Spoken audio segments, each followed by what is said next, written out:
Disturb করে নয় খাক।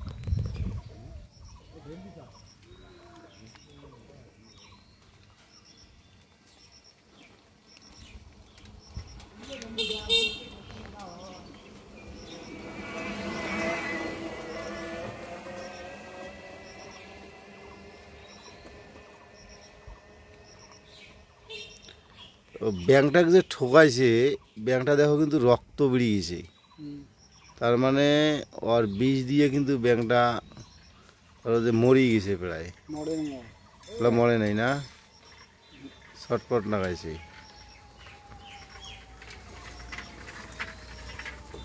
নড়েন না, ব্যাংটা তো এর মুখ গিলবার পাইছে না, এর মুখ হল ছোট।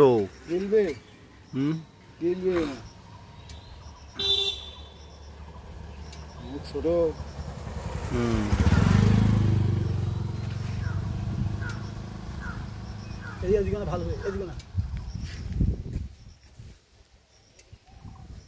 ব্যাঙের মাথাটা দেখা যায়।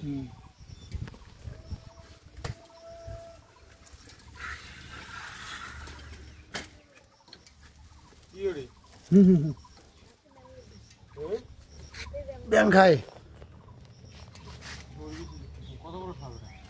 ছোট ভেন্ডি সাপ।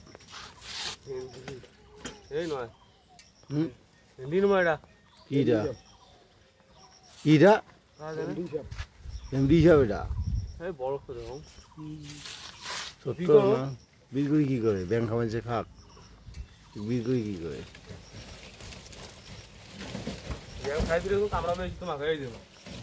লাস্টে ব্যাংটাই ছাড়ি দিয়ে গেলি।